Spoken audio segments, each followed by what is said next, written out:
Yeah.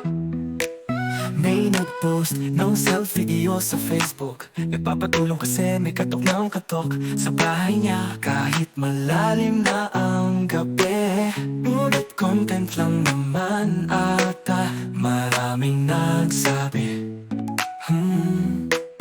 ang sinabi pa nga ng isang komenter, mukhang mas nakakatakot ang poster.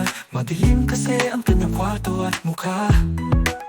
Nakakatakot ang mga mata at mga pangil niya. Sinabi ni Are, di ko alam ang i-comment ko, pero sasabihin ko na lang ang ikwento. Kahit ayaw niyo siguro itong pakinggan, ang tungkol sa napatay kong aswang. Ang pangalan ng aswang ay Minerva.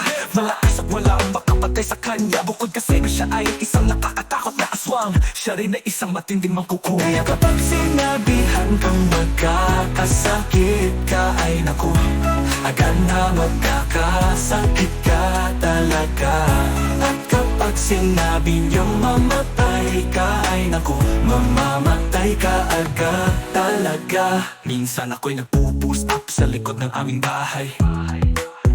Nakita ko si Minerva umupo sa tabi ng mga palay. Patago at maingat akong lumapit sa kanya.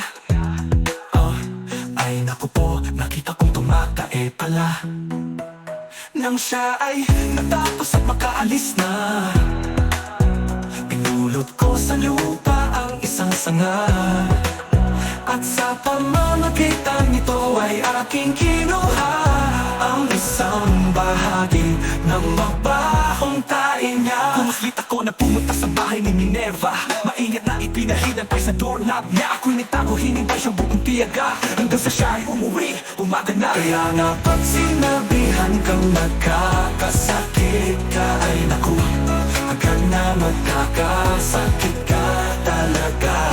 At kapag sinabi niyang mamatay ka, ay naku, mamamatay ka agad talaga. At noon nang mahawakan niya ang doorknob, ang kanyang galit ay sobrang naglagaw lang. Siya ay napamura at isinigaw niya ng malakas. Ang natayang taong ay ng tayo na to, at inyong nga si Minerva ay napatay ko. Dahil kapag sinabi niya magkakasakit ka, ay naku, agad na magkakasakit ka talaga. At kapag sinabi niyang mamatay ka, ay naku, mamamatay ka agad talaga. Ito na, sa buong naging mahaba-haba, kaya isang kwento tungkol kay Minerva.